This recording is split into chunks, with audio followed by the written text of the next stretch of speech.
The criminals have less than 15 hours left to escape. Martin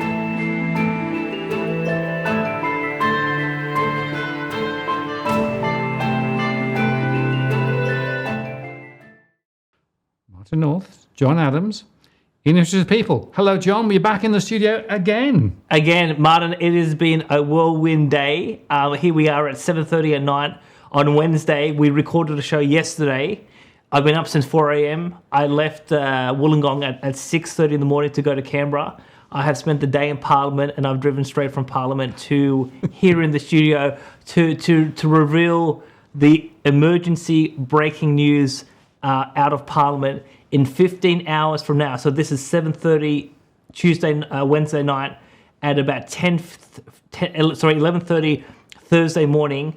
Senator Bragg of the Coalition will be moving a motion in the Senate to establish an inquiry into ASIC based on the two admirable reports that we have discussed over the last month or so. So all of the shows that we have done, all of the report writing that I have done and the lobbying, etc. And obviously I have said repeatedly, we need an inquiry into ASIC. There's a legitimate reason for, based on their own numbers, that their performance in the last 11 years has gone down the toilet, even though they have more staff, more resources.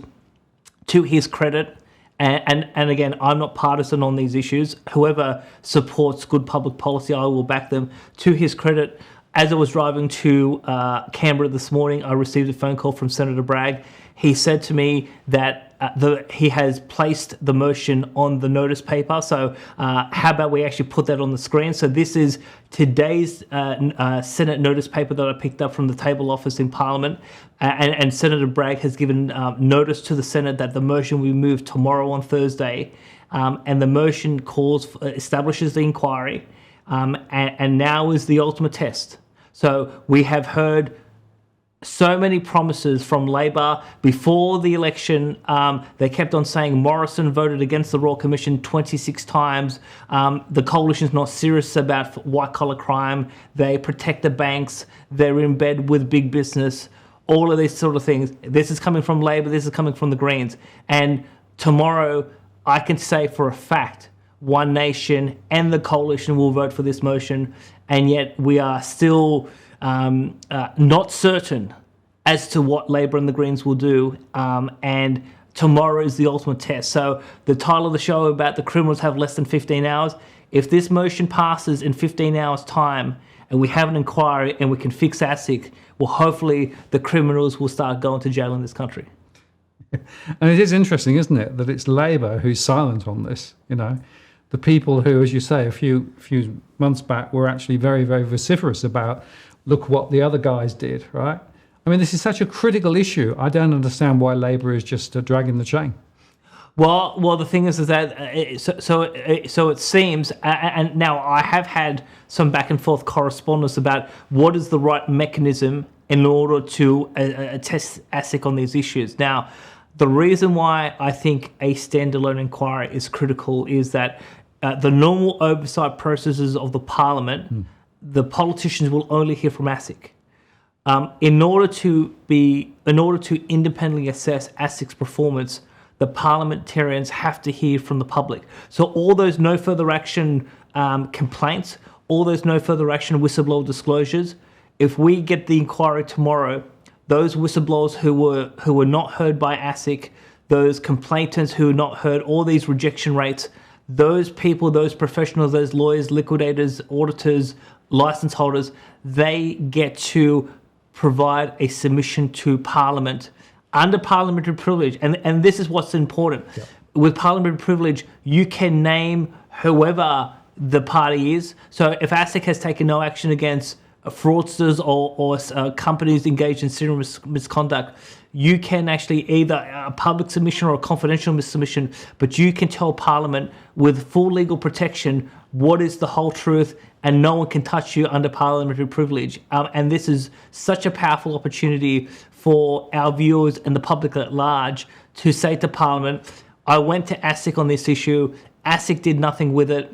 ASIC keeps on saying to Parliament they're doing a great job, they've got a high enforcement workload, even though their numbers don't say it. And this is how ASIC failed me on this occasion. And as we've been doing these shows over the last 6 weeks, Martin, I have heard from numerous stakeholders by phone, by email. You've heard the same. Absolutely. Our viewers have the opportunity, if this motion passes tomorrow, to put their story to Parliament, and for Parliament to put the acid on these ASIC officials and say, you have a whistleblower saying this, you have a complainant saying that. What will it take for you to do your job? Yes, and it reminds me, John, of the previous Financial Services Royal Commission and all the stories that we heard there from individuals and businesses who were badly treated, and a lot of it was actually revolving around ASIC's inability to do what it should be doing. So, unfortunately, at the end of that, nothing happened, right? And the very significant volume of material that was collected went nowhere. Hopefully, this time, if it gets up, then we can actually get a change.